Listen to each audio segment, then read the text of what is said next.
It's more intense. No, it's all right. Now they're all getting closer. Now they're so close. We'll jump right into it. But there's no mic, right? We'll project this way. Nice projection. Cool. Well, welcome to Defining Value and Accountability Through Policy.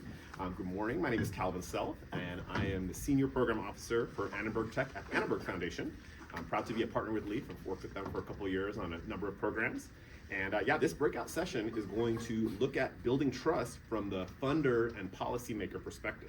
And we're going to hear how leaders from corporate philanthropy and LA County are approaching this work in their roles as decision makers who are committed to supporting small businesses. So we're going to go into that combo, but I want to let you know who you're talking to. So we'll start off with Layla Lee, who is an assistant director at LA County Department of Economic Opportunity, the county's central economic business and workforce development hub. She was previously a director of small business and policy at the LA Mayor's Office of Economic Development, where she was responsible for efforts that expanded small business inclusion and procurement, integration of businesses in the digital marketplace, and more than 100 million in grants. Awesome. And next up we have Anthony Cespedes, who is a senior advisor to the Office of Supervisor Hilda Solis. He's led initiatives addressing public health, mental health, environmental justice, and equitable access to care across LA County's 1st District. And as a health deputy, he spearheaded legislation on gender-affirming care, overdose prevention, and solved culturally appropriate mental health services. Also during the pandemic, he oversaw response efforts mediated between lots of diverse stakeholders and helped secure funding for impactful community health projects. And on behalf of the supervisor. On behalf of the supervisor. And last but not least, Christopher Johnson is a product and innovation lead at Wells Fargo, serving as the chief architect for programs within Wells Fargo's Small Business Growth Philanthropy Program. And his work focuses on finding scalable solutions that help drive small business growth across the U.S. Let's give a round of applause for our guest today. So we're going to go right into questions. First one is for Christopher, and a lot of this we're really drawing from the report you just heard on the summary. We're going to dig into that a little bit more in conversation. We will save plenty of time for your questions, don't worry. So Christopher, Leaf's report called out the importance of in-person interactions and building trust with small businesses, from really taking the time to listen, to build rapport, and clarify the value that programs are going to offer entrepreneurs. But at the same time, a lot of programs are offered remotely or in digital formats. So in your work with small businesses across the country, are you seeing any program models that kind of incorporate these in-person elements like in a hybrid manner? And do you look for that kind of in-person interaction in the programs you support? Yeah, thanks. That's a great question. This one really stuck out to me when I was reading the report, because I can definitely see the value of in-person support. It's just much easier to build that rapport and that connection if you're meeting with someone face-to-face. I mean, I've been thinking, like, when I started, it was during pandemic, and I worked with people for 1 to 2 years before I met them in person. Yeah.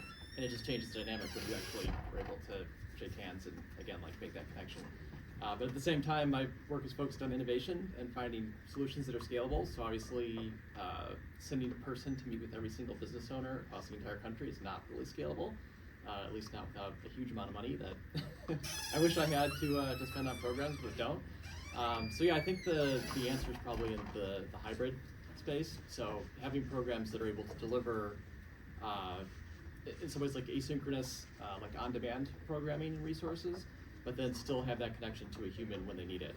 So we have programs, for example, that have exactly that. It's like a digital support platform. You can log in, you can kind of track your own progress, but then if you need access to a coach or a mentor or just any other support, it's available 24/7, so you still have that human connection. I think equally important here is that I don't think you need this all the time. I think just even having that one interaction can be valuable and can help build that trust to get started.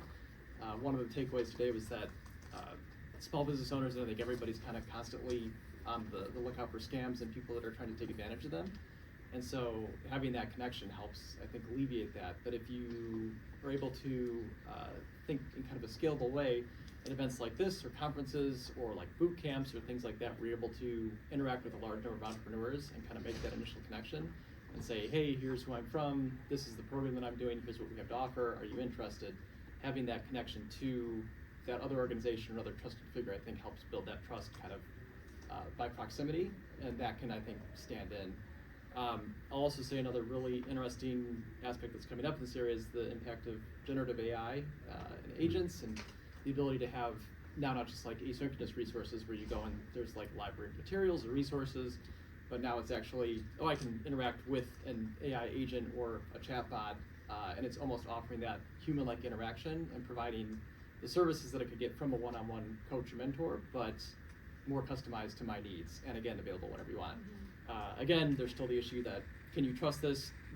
Do you have faith in the people to put this chatbot together? Is it gonna serve the interests of your business or what you actually need? So there's a lot of questions out there, but I think that's something that we'll see a lot more of in the years ahead, and we'll be working with partners on kind of some interesting ideas around that. But yeah, I guess to sum everything up, I think the hybrid model is probably the best option for something that's both impactful and scalable over the long term. That really tracks what I heard with the last speaker mention, when she applied to Leaf and got that call and really just sort of felt that personal touch that, kind of maybe differentiated this. This isn't a scam, someone saw my application, they're actually kind of onboarding me to that. So yeah, but that's a challenge we'll see with hybrid stuff of in person can be more expensive. So what are those quality interactions we'll invest in? Okay, next over to you. Layla, what role does policy play in shaping equitable funding opportunities? And how can organizations advocate for more resource distribution or increase? We really want to kind of dive into kind of the county's decision-making process, of how you're all deciding what to fund. Yeah. There's something, I think I heard this from Mayor Villagrosa a while back, and it really stuck with me for whatever reason, but he said, we all have to roll the same direction, and that really stuck with me, because so many times we're in a room and we're talking about, for instance, a specific sector that we're trying to support, for instance, right? And we have 5-10 different voices in the room, but they're not rowing the same direction. One person's just thinking about, well, I want to support my program and my program. And so if we're not all aligned, it's very, very hard to fund. So policy is essential, provides us the base, right? Like, okay, what is really important to the board? What's really important and the board's listening to the public. So it's all connected, right? They're listening to the public, they create policy, and we follow that policy, and then we figure it out, okay, based on their policy and what is important to what they see in the field, what is the kind of program that we then need to create? And then it's really about finding that, and I tell people that are looking for contracts with the county all the time, like, figure out what the demand is. Figure out first even what the policy is, right? If you know what they want from the board and you position yourself to do that work, it's much easier. But what happens so many times, we're in the room and people are talking about their own universe, right? Like, this is what I want you to fund. This is what I think we should really do X, Y, Z. But it's totally not in alignment with what the board wants. It's totally not in alignment with the public wants, because they're responsive to the public. And therefore, it then becomes very difficult for us to have those conversations. And when we think about like what we do fund, it's really, A, is it in alignment with what they want? And B, does it serve the purpose? Because so many times people try to fit a square, I love to say like square peg to a round hole, right? And that doesn't work for us. We almost need it, and we know that government can produce at the level that the private sector can, or nonprofits can. So we're looking for folks that can really just deliver at the level that we need it to be delivered at. And understanding, really understanding what is it that the government's looking for now. So another thing that I do always recommend people to do, all the government contracts are all available. They're all public to anyone that wants to look at it. You can actually look at those contracts and find out what is government always contracting for. What are kind of services they want. And a lot of it is reporting. Are you able to report at the levels that we need? Are you able to engage with the public at the levels that you need? It's a lot about what the conversation was and what Supervisor Solis said. What she said was so instrumental, because those are the things that we're looking for. And we know we need to be able to partner with folks that can really engage and deliver on the policy priorities. And that was gonna be my question, is that, are those gaps really around engaging effectively, tracking effectively? Where do you see sometimes, without naming names, orgs maybe stumble to not know what they need to do to work with county effectively? Yeah, where the gaps are. Yeah. You're saying, oh man, there's so many gaps. I want to say sometimes it's service gap, right? They're just not equipped to provide the service that we're looking for. A lot of times they don't have the language capacity. Right now the county has several threshold languages. Having the ability to create fast partnerships that you are able to deliver services with in several languages. I mean, just on SD1 alone, I don't know how many languages you guys cover, but it's like insane More amount. than the threshold. Yeah, so if I tell them, like, if I say, Anthony, I'm only gonna do we're gonna launch this program that you want, but it's only gonna be Spanish and English, he'll like, he will send me a hate email, right, the next day, right, like what are you doing, Pulling back the curtain you're a lot not, right now, Leah. yeah, but you know what I mean, I have to be responsive to the board, so having, So those access- orgs that are ready to go multilingual, multilingual, day one, not I have to right. develop that capacity over a couple years and maybe one day add languages. So Yeah, having and that. I think capacity is, and having the right team is really important. I've had people that had a really small team and the team was on it, they're very responsive, they're doing they're keeping all the metrics and they're going beyond what we've been asked for. Those folks will get contracts like left and right. Like, right, we're like, oh my goodness, it's like almost our comfort zone, right? Like, can we just work with these people again? Because they know how to responsive. Not only are they responsive, but they're tracking other metrics. Metrics is huge in government. And the reason why metrics is huge is if you tell me that the program that I created with you, I say I gave you 100,000 for this, it's a pilot, right? Because in government, 100,000 is a pilot. You could get $1 million easily for these larger projects, right? So we do a pilot with you, and with 100,000, you're telling me, look at the demand, look at these are the stories of people that we impacted. This is how much a person was able to increase their, hire more folks, increase their revenue. So right away, then guess what? Not only his company did so well, now I'm gonna ask for more. I'm gonna be showing to the board and funders like, hey, I have this project. We only funded for 100,000, but look at how well they did. And I think if you guys give me another $1 million, we can do more. And this happened to me so many times. Orgs that give you that detailed impact. Yeah, and another thing that I want to say, I think was really important, is that the chicken and egg issue, right? People think that like, hey, give me the money and I'll do it. It never works that way in government. You gotta show proof of concept, and then the money will come. I can't tell you how many projects I launched with barely any money. Like we're talking about scraps, right? Like me asking people, like, can you just help me out? I just need a little money just to show proof of concept. I've done that, and we exceeded, like, in terms of metrics, in terms of like reporting. We went all the way, and easily those programs. I have one program in particular. I ended up having I was able to raise $6 million. Just on having a pilot that was $100,000, right, or less. I scraped it from like 3 different folks to get me money, but this has happened to me so many times. So as you're thinking through, when you're engaging with any government agency, when you're working with them, deliver at the level. Think about metrics, because you want to show like what you work with, what you did. Actually, there was an impact. If you just say I serviced 50 people, that's an example, right? If you service 50 people, what does that even mean? I did outreach to 100 people. What does that even mean? You can outreach 10,000 people, 100 people, right? 100,000 people. But if there was no impact, if their lives did not change because of your, there's no value, right? So anyway, sorry for talking so much. No. And we're actually going to continue on that theme with a question for Anthony about like what does that outreach look like? Because people say I've reached out to X many businesses, but going into more detail there. So in specifically the District 1, in your view, what does effective outreach really look like? If you're evaluating programs that are coming to do business in your district, what does great look like? What is not so great? Again, not calling out orgs, but what really break this down? What does that effective outreach look like that you want to see? Yeah, I appreciate that question. I actually kind of want to use it to build upon this like feedback loop that Layla was starting to set out here. So when it comes to the boards, if she said, as Layla said, the board will direct certain policies and then the departments will go and execute. We don't get involved in the contracting. In fact, it's a big no-no.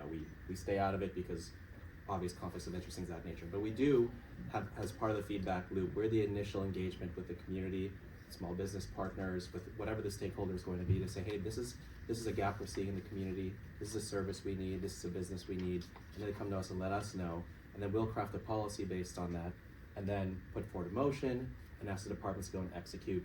They'll go do their program, and they'll report back to us on the metrics of either the work they did, who they contracted with, and as she said, the importance of the reporting, showing value, because then if you can show with a pilot there's some value here, then we can start justifying scaling. But there's that, to your question with respect to effective outreach, there's outreach on both ends of this feedback loop process. I guess it's not an end if it's a loop, but both at the beginning of the loop and when the loop comes to full circle. At the very beginning, when businesses, when stakeholders are coming to us, we also want to make sure that we're being available to you all. It can't just be like, okay, well, we're going to take feedback from the people who have the time, the capacity to pick up the phone, call county, come to events like this. It's wonderful that you show up, but we also have to make ourselves available to you all. And I know you're touching upon like various modalities, hybrid, in-person, that sort of thing. For the supervisor, you know, one of our top priorities is making sure that we are out in the community as much as possible in person. We will do, of course, hybrid events because we recognize the value in that. There's some folks who can't make it during certain hours or have mobility issues, access issues, we do those. But the supervisor really values as much as possible doing that in-person interaction. That's why she talked about that entrepreneur center earlier. During the pandemic, when we were trying to effectively sell people on vaccinations, how important they are for public health, there are a lot of distrust in communities, especially towards government, and we had to enlist trusted messengers, promotores, community health workers. We'd contract with community-based organizations who maybe were more trusted in the community as opposed to government themselves, and they would go knocking on doors specifically and say, hey, you know, we have this resource down the street, come avail yourselves of it. And she really, really appreciated that modality and has now kind of extended it across a bunch of different areas and making sure that we are there in community, hearing from community, so that that best informs the policies she's putting forward. And that goes everything from health, from public social services, from a capital project, so she's doing a lot of construction, and she's setting up groups in communities for stakeholders to come and come voice and say, this is what I want to see out of this project, this is where the value add comes from. And then that informs when we're working with our departments, saying, hey, this is what the community has said they want to see, so please go out and do it. And then we'll say, and these are the metrics that are key for us to track based on what we heard from community. So community might say, we need more X, Y, Z, and that we'll write directly into our motions, track X, Y, Z outcomes, and that helps inform the work they're doing. And then when it comes back, we need to then know, okay, hey, there's this project. How did you then make this project available to community? How did you go out there? What did your engagement numbers look like, and what were the impact numbers that look like at the end?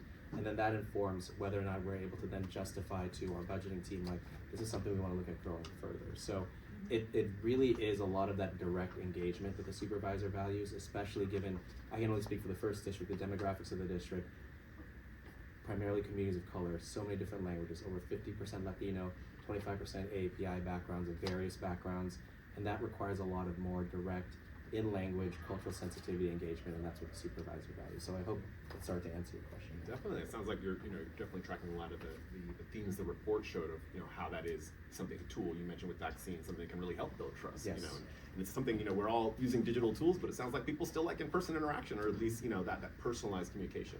One brief follow-up, because I'm liking what you shared around how organizations can sort of learn the community input side of this equation. Where if I'm a nonprofit trying to hear those metrics that end up on the resolution, where do I go? Where do I look? Do I have to go to a meeting? Can I look on county websites if I want to see like the metrics that my community is asking to see? Yeah, I love that question, because accessibility to the county is something that we're trying to make we're trying to improve upon as much as possible. You look at something, an entity as large as the county, over $40 billion budget, 100,000 people in the workforce, it impacts 10 million people. It can be very daunting to come and try and find the county, which is why one of the supervisors' top priorities has been every single department, whether it's economic opportunity, public health, community and business affairs, has a component for feedback on the website, call-in number, everything in language, access. The supervisor is constantly hosting community events, whether it's a veterans event or a small business roundtable or food benefit. For us, I would encourage you, shameless plug, to sign up for the supervisor's newsletter. You will get all that information right there. But also, we have folks who are working our phones around the clock. So give us a call and we can point you to the right resources, or take the feedback and say, hey, I can't tell you the amount of constituents I've heard from when it comes to a mental health program. Hey, like, why haven't we implemented this? And I walk the constituent through, like, hey, this is what we're working on. We're getting down this path. Or like during the pandemic, a lot of things when I was helping with public health was, hey, this is how it's impacting my sector. Like, what can we do here? I want to protect public health, but I got a business to run here. What can we do? And it was a lot of like hearing directly from folks and taking that feedback to the supervisor. So availability, accessibility, and hearing directly from community is one of those top priorities. We try to make as many avenues as possible for that. And thanks for sharing that we can call too. Just as a brief story, during there was a power outage during one of the winter storms. And this is calling city, not county, but I called my city council member's office and was upset about the power outage. Didn't expect anything to happen, and they called me back and followed up several times. I think a lot of people don't think, they think, oh, the county is just too busy, or I can't call local government. But I was very impressed by how much that person followed up with me. She also said, oh, back in Northridge, I was without power for 2 weeks, so just chill a little bit. We shouldn't live in LA so long. Well, let's do a fun lightning round question, hopefully fun, and we'll just ask you around to 20, 30 seconds each. We want to dive into, what are some things that you think that program partners do well that you've seen build rapport with small business? We talked about in-person interaction, personalized interaction. We've all seen different perspectives of different business support programs. You can either speak to something that helps build rapport, or another concern businesses raise is how do the program seem valuable to them? What's the goal of this program? So from your own work, what's the best practice you've seen program partners do to build rapport or make the value clear? Wherever you want to start. Want to start first? Sure. Yeah, so I think for the rapport question, one of the things that I think has been really successful has been recruiting actual entrepreneurs and small business owners to act as advocates, or in some cases even mentors or coaches for these programs. I think if you can make the case to the business owner that you actually understand what their issues are and that you can help, that goes a long way to getting them to trust you and to actually take a look at what is being offered. The whole question around metrics, I think, definitely valuable, something we're very concerned with. In a perfect world, I think impact metrics and outcomes for small businesses are one and the same, but it's not always the case. I mean, for us, Wells Fargo at one point had over 5,000 grantees, and so you can imagine it's tough to get really detailed metrics, so we end up picking pretty high level numbers, like how many hours of technical assistance did you provide, and then aggregate everything so it looks like a big number at the end of the day. But does that really tell the story of impact for the small business? Not so much. So again, I think building the value, it's convincing them that you have something very specific and tangible for them to get from that intervention.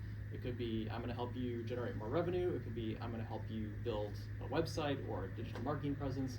It could be, I'm going to give you a loan, or I'm going to help you get ready for a loan. I think if you can create that direct, if you do this, you will get make the benefits X out of it. Yeah. Okay. Awesome. With a high degree of reliability, I think that goes a long way towards building excitement and follow through on the programming. Awesome. Who's next? Let's share. You go. Well, for us, it's customer service is everything. So when you have folks that provide good customer service, and we hear about it all the time, that's a huge plus for us. And and just providing that level of intentional connection, right? It doesn't happen very often, and sometimes people treat other customers like numbers, next. But the ones that really stand out are the ones that provide really great customer service, and the constituents actually will come back to us and say how amazing it has been to work with XYZ, how much time they put into it, and that's really the difference. And just to dig in there, so we're clear, is that follow-up, communicating with respect? What is that? What are some things that you see the founders I think everybody talked about it a little bit. It's the personalization, right? Because there's no trust, and knowing who you're talking to, and they're not going to waste their time with somebody that's not really there to really support them. Right? If I'm just a number that you're trying to get rid of and give me this one thing, and it's just not worth it for them, because they're busy people, right? Yeah. So yeah, you gotta get 15 minutes on the phone. How are they going to move forward with you? Yeah, exactly.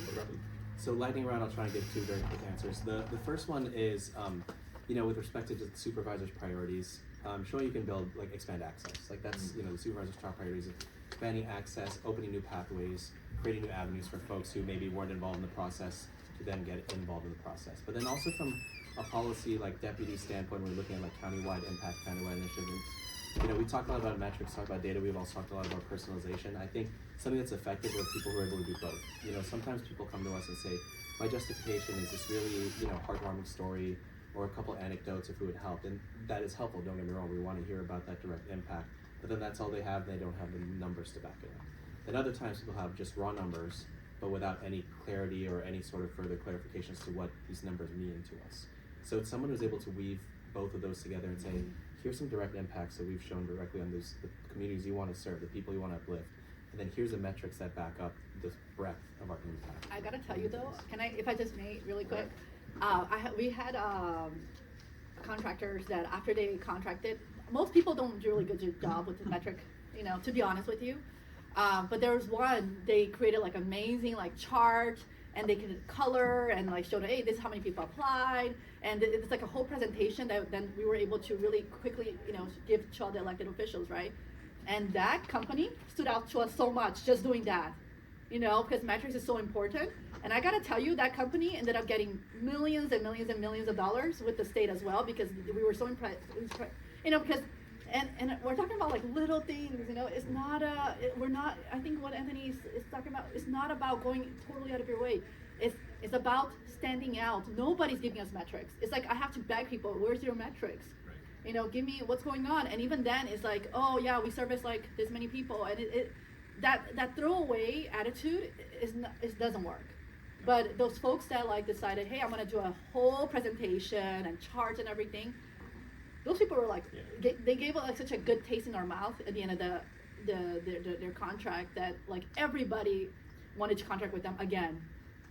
Yeah, and I think one thing we've seen with I was actually gonna say, like, I cannot emphasize that enough. Like the folks who come with us and say like, here's a fact sheet, here's a one pager, which is very simple, like easy to understand figures with graphics, because when we're doing program evaluation, we're seeing like dozens, sometimes hundreds of things come across our desk. Ways to stand out, saying like, here's the effective impact, here's our program, and here's a way for us to easily convey it to you, which then demonstrates that you are good at conveying it to the communities we want to reach out to. Those definitely stand out. Yeah, it really does. making that impact clear, easy to Oh, understand. 100%. Yeah, and there's people that like, I'm like, well, what was your metrics? And they're like, there's like, but then they're the same people asking for more money. And I'm like, how do you want me to get more money if I can't even show the value of the work that you did? Well, one thing I was going to share, because in our work at Annenberg, we fund several organizations that do programs, and we ask them about metrics. One of the best practices we recommend is really planning for that in advance before you even create your application. Because look, it can be hard to find people when the program's done, and you're left with holes in your data. So sometimes we really try to collect that really up front, and even for personal stories, we really make that okay. You don't have to write 3 pages, but we want to hear from you in your words, so I'm not writing it later. How are you coding that impact, but getting that really robustly across the group. We're going to do one more group question because I hate when they have breakouts and I don't let anyone have a time to ask. So we'll do one quick one, and then we have about 10-15 minutes left together. So Layla, I'll have you do our last question if that's okay. What are some strategic approaches to adopt as we really consider how to rebuild trust? What are the challenges? I know we heard about some of the challenges, but what are some of the strategic approaches responding from the report you think we should really prioritize now? God, I think especially I think our challenge has always been immigrant communities of color. It kills me because, and this is why it kills me, we provide so many services, and when we look at the people that are coming in, most of them are proficient English speakers. And when I try to find out, okay, where's everybody else, there's zero trust. Nobody's signing up. And I think my number one priority is how do you connect with people that do not trust government, and I think so many people said it so well today, so I'm not going to repeat them, but it's like my dad, he's a business owner. He should be a business owner, and I should say, hey, why don't you take care of this? Oh, they're not going to help me. He already knows. He already, what do you call it? Like you already decided, you self-declined yourself, right? You're self-declined, right? Like that's the one. And I went to over a street too, like asking people, these are businesses that are like over 100 years old, right? Asking them, hey, we have this new program. We can help you like be online, sell more, right? Because you're only selling people that are coming here. So how can we? And they're like, oh no, it's too much time. I can't do that. So I think and I'm sorry the answer is so long, but I think it's understanding your clientele, right? These are small business owners. They don't have time. And they don't understand English. The English is not their first language, right? A lot of these folks, right? So do not expect, understanding that and figuring out the right solution to helping them. Make it easy for them to sign up. Make it easy for them to participate because they don't have time. And they also are thinking that you're not there to really support them, right? Because they don't feel like they are, I don't know what it is. I don't know why. And this is a much bigger discussion. But a lot of times with, immigrant communities, they feel like they don't really deserve it. They feel like an outsider looking in, and it's a weird dynamic, and they just don't take advantage of things. Well, I can see, there's been a lot of challenges we've seen immigrants face in our county and the country. So, and I think something that connects to is that stat that sort of struck me at the report at the end when I was reading the report ahead of the event. I saw that stat that said Spanish, non-English speaking businesses had identified less cultural barriers, but then we heard in the explanation that it was their peers who speak English saying, no, they're just not telling you that. They're just not telling you that these cultural barriers might be why they're not approaching. So I think that ties back to what you're talking about with promotores and really community outreaches. Who are the people we're picking to do this outreach to businesses? Because there's money here, but there's clearly, this is decades long, a barrier to trust that is going to be solved through more in-person interaction and more people who understand the multi-layered needs of immigrant communities, English learners I to do mean, that like you're effectively? talking about like a small mom and pop business. They're the cashier. They're like the dishwasher. You know, they're the ones working overtime 7 days a week, and they still have kids that they're raising at home. Like we have to be sensitive to that. Like they're, you know, for us to go there, hey, I have this amazing program, you know, and you need to be part of this. But like they're like, no, dude, I have to like make money for my family Being to live. efficient with time. Yeah, so I think we just need to be sensitive to that to make it easier for them to participate. Well, I'd like to open it up to some questions from all of you. Thank you for listening to our conversation, but some things that you'd like to ask our illustrious guests. I have a question. So it's not fully formulated, so bear with me. So Dalia Velasco with Alliance for a Better Community. We're a Latino advocacy nonprofit focused on LA County. And we've been thinking a lot about the Olympics, but also the World Cup, and then now the Super Bowls. We've got 3 really big years of lots of business coming to our communities, and we've been in conversation with the mayor and also leadership at LA 28. And people just, more so about LA 28, but people just don't understand how much our communities can benefit from this, right? When we think back to the previous Olympics, a new generation of like wealthy, successful business owners were made in that. So we've really been pushing to think about how can we expand that pot, expand that pool of who's benefiting from these contracts. And I think you all talked about it already. It's about like building that trust, making sure they're, you know, tracking those metrics. But I'd love to hear from each of your vantage points, like what you think the opportunity is, and how we could better advocate to ensure that our new small businesses, our immigrant businesses are benefiting from this. Sure. Probably a little bit less relevant since we're not as keyed in on like all the big public issues like around Super Bowl and Olympics. But I will say for especially local partners, just being cognizant of the opportunity that is there for businesses and making sure that's worked into their program is definitely of interest. As an example, we work with a local organization in town here called LARTA, which does like technology incubation, and we fund a program called Venture Fellows that helps sustainable startups in like the clean air and clean water space get started. And they're definitely looking at partnership opportunities and pilot opportunities related to the Olympics or the Super Bowl and things like that. And they specifically focus on community-oriented solutions that actually come from the communities that they're looking to impact. So I think it's a perfect opportunity where, number one, just like you said, creating the awareness that these are out there, that these big events are coming, and then creating the channels and the opportunities to step in and say, if you have an idea, we'll help you get that set up, and we'll also create the connections into the right organizations and public agencies and the right stakeholders to actually get you a shot and try it out. So that's kind of what we're seeing is just like the channel working through support partners to ultimately provide those opportunities for small businesses, and then hopefully funding it where we can.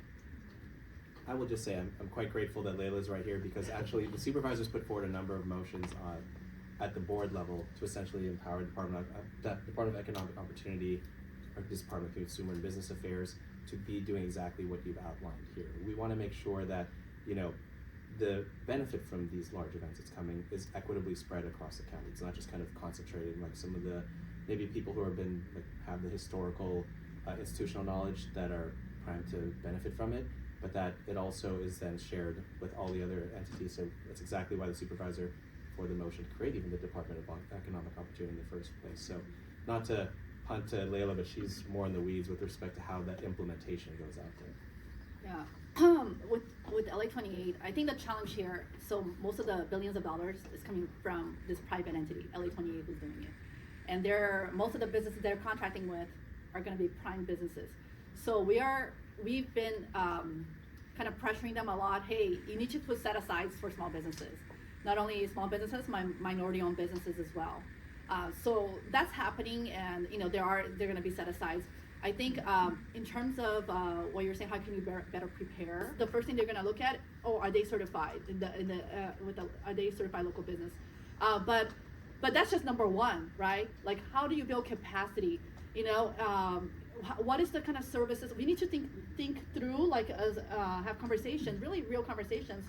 And talk about like, okay, what are the kind of contracts that people are looking for in the sports and entertainment business and everything else, everything from security to everything, right?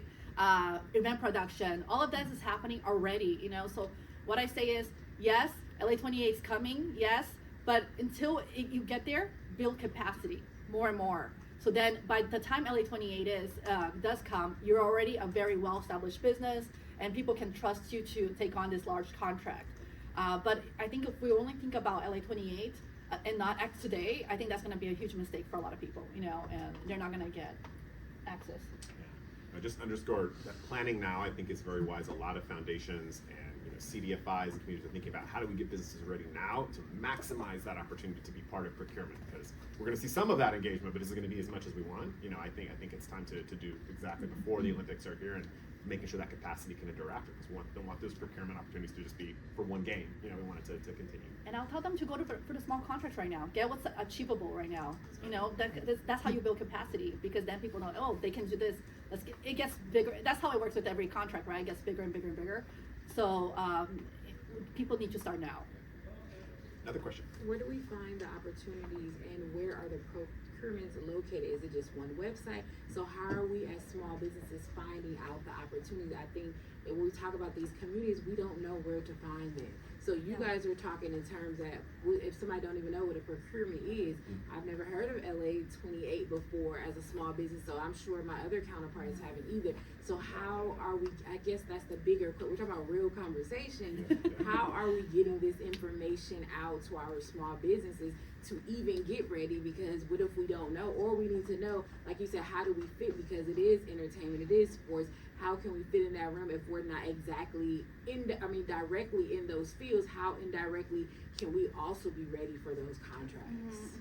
One thing I've heard, it's going to take all of us working together on this, and I think nonprofits, just because I see them doing this, are going to play a big leadership role in taking, again, like what are the funding opportunities unlocked, and how do we activate that locally? There's one I work with in South Los Angeles that is probably going to be announcing a procurement opportunity in the coming months around this. But then it's going to be, we even heard with LEAP, like the power of word of mouth. And, I've heard from their alumni, they're telling so many other businesses around that. So honestly, I think that's going to, for it to reach enough folks in. Because I think, well, also, correct me if I'm wrong, I think there are going to be different sectors doing procurement, whether it's, you're in paper goods or, different lines of businesses, and those programs might not be under one umbrella. They might be happening in parts of the county. So we got to kind of match and link those. It's such a good question what you're saying, because like, for example, for the World Cup, the Sports Entertainment Commission, they're going to be releasing a lot of contracts. I don't know if you recall when they did the football game, the large football game, I don't know, what is it called again? Super Bowl? Super Bowl, yeah. So they're gonna do the same thing where they're doing their Business Connect, where they're gonna be listing all of the different contracts that are gonna come in 2026, and they're gonna be looking for specific businesses. LA 28 said that they'll put a lot of the contracts on rampla.org. So those are going to be there available. But going back to what your question is, I think what's really important, I tell people all the time, like, look at every website, because, Wells Fargo is looking for contractors all the time, for instance, right? Like, your local Kaiser is looking for people all the time, and LAUSD is looking for people all the time. So it's like, it doesn't all have to come from one place. How you build capacity is learning how to, like, look everywhere, even at the smaller cities, even Metro and everything else, and then getting a contract there. And then it's like, we do a lot of word of mouth. We're like, oh yeah, we worked with them and they were phenomenal. And so, we will sometimes like encourage somebody to apply for something, because like, hey, we heard you're really great, you should apply for one of the contracts. And can you share what Ramp LA is, in case folks aren't familiar with that? Yeah, Ramp LA is the regional marketplace for the city LA started. If you go there, there's contracts from like also other regional partners, like different so business can go find contracts there. Yeah. But again, it's not the only source of contract. SAM.gov, if you want to go get like federal contracts. CalProcure is for state contracts. I know it's a lot, and we also have our own county contracting system as well through ISD. So there's a lot of contracts available. But I think the message that I want to send here today is just, your first contract is the hardest contract, because you're so overwhelmed by the paperwork, right? You're like, oh my God, they want insurance, they want this. Once you know how to, but once you do it once, and it's probably not, you're not going to make money on the first contract, because you're just so overwhelmed and trying to figure out what to do and paying costs out of pocket. But then once you figure out the formula, you can reapply it again and again and again. It becomes cut and paste, right? So if you know businesses that you're working with, please have them like not give up, because it's a process, but once, yeah. I'll just, Oh, sorry. Go ahead. I was just gonna build off really quick what she said. The county also has this initiative in like equity in contracting. We understand how onerous our contracting process can be. So there's been a very real effort to try and like reach out to new partners. There's a lot of language that's now put into all of our contracting opportunities that says, hey, we need to make sure this is open to everyone. It can't just be like the same person coming back over and over and over again. If they're the only ones that want to do the work, then okay, they'll do the work. But we need to expand our opportunities there. So as Layla was saying, you know, go to the county contracting website. Like our internal services department, ISD, has a bunch of contracts laid out there. You figure out that first one, that is the most difficult one, and then it opens up the doors to many others. And then not just in the county, then, as she said, word of mouth to different providers, different contractors, saying, hey, like, you can then sell, like, I have a metro contract. I've shown I can do this here, I can do this kind of work too. It is a proof of concept. It's another way to do that. And then the county also offers these things called incubation academies for various departments. These academies are for people who have never done a contract with county before, need to build up that infrastructure. So this is a way to kind of like learn that process. So I'd encourage looking for those things. We also have Apex, which is like an LA County program that helps businesses even get matched to other contracts from the federal and the state government as well. Sorry, I didn't mean to cut you off. Yeah, more generally, we're seeing most of our partners, best practice now, they prefer to share information on LinkedIn. So I would absolutely recommend following organizations like Leaf. You'll get, just through the networking effect, access to like other like reposters, but like when we have opportunities for like incubator cohorts or grant opportunities or boot camps or anything like that, they'll post it on LinkedIn, and you can always get more information, but that's a good way to keep up to speed without having to constantly be checking different email lists and websites and things like that. Good time for one final question. Is there anyone else that'd like to ask one more question of the panel? Please. So given the dismantling of many federal agencies and departments, I know that the community is going to start looking at the state and county for services and information they are no longer getting federally. Is there any intentional communications around that? I think I'm probably best positioned to start to answer that question. The answer is yes, we're being quite intentional with our communications with respect to services, with respect to where to look. The challenge is, and I don't want to make any excuses. The challenge is that a lot of the state and county revenues also come from these federal programs. So the cuts that are happening at the federal level are happening here. So for example, we are anticipating potentially an $800 billion cut to Medicaid over the next 3 years, right? That is going to impact our hospital system, our mental health system. Our public health system's already been impacted. There was a cut of $50 million the other day from just slashing at grants. So we are doing everything we can right now with respect to like building the network to make sure that the safety net is going, the integrity of the safety net remains in place, but at the same time trying to do that when we expect that more people are going to need the safety net with fewer resources coming from the federal government. So the intentionality is there, the messaging is there, and the groundwork is being laid right now to prepare. But until we know the gravity, the magnitude of those cuts, we don't have a full grasp yet of like, okay, this is then X number of people will be impacted.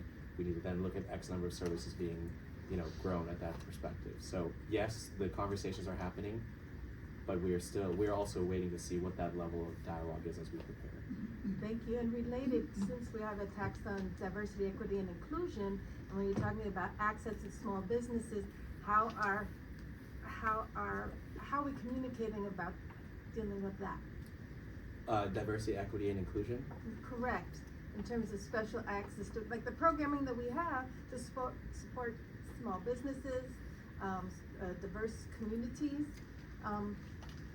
This is going to be an impact on the trust level. Yeah, absolutely. Because you're going to be worried about being targeted if you engage in a specific program that's supposed to create equity and diversity. And I'm just, if we're talking about trust as a fundamental issue, I see there's going to be increased distrust because of this, and there has to be an intentional effort to communicate, acknowledge that, and have an action plan around it. So Yeah, if I could ask a clarifying question. When you say distrust, you mean from your end, right, towards the government, or from the government towards from you? here towards the consumer and the community, small business ownership in terms of engaging and giving out very specific information in order to get access. There's enough evidence in the environment that it could be targeted, that it's gonna be harder to bridge that trust. And so I think intentional communication plans would be even more essential, and I know that's what this whole meeting is about. No, well, Yeah. you raise a great question because, you know, at Annenberg Tech, we supported for 3 years a program, I'll talk about it, called the Pledge LA Founders Fund, that focused on Black and Latinx or Latina businesses in LA County. And then a few years ago, a program that did something similar in Atlanta called the Fearless Fund was sued and was part of the same legal action that was related to the affirmative action case. But now there's this whole precedent of if you have a program that's targeting a specific community of color, and that's part of the name, those kinds of things are being attacked, and I'll just tell you, people who fund them are scared to do that in the same way. But my hope, because we're not going to stop, because those things just started like 3 years ago, and now they're being attacked, because I wonder why. But I think that there's an opportunity to be like, what are we really getting at here? And I mean, this is just my personal perspective, my work hat off. I think that, you know, there's a very poorly understood sense of socioeconomic inequality, and that, you know, we want to really ensure that these programs and resources are targeting people who have been denied economic opportunity. And my hope is that if we can get clear about that and measuring it and finding people of all backgrounds who have lacked that economic opportunity, then hopefully that'll even build coalitions with people who don't like to talk about race or other ways that's it back, or immigration. But it does get really tricky, because I think you're seeing programs not have that on the masthead, and, you know, speaking from just the private foundations, you know, it's a very privileged stance, because you see some foundations that are like, screw it, we're going to do anything, we're going to do the same thing, we're not going to change our website. You see others changing everything. So I think we have to look and see how this unfolds over the next year, but I think it's going to be about changing some of this language of the outreach for even just the legal reason. Any other thoughts? You know, and I think at least for our department, I don't feel that there's going to be too much of a change, just because we focus a lot on socioeconomics, Yeah. right? A lot of our programs, we provide more, we prioritize folks that are in highest needs in certain locations. For instance, we're looking to right now provide grants and grants to businesses that send up a new location in the unincorporated county. And we're gonna prioritize those that are opening a location within, you know, these underserved areas.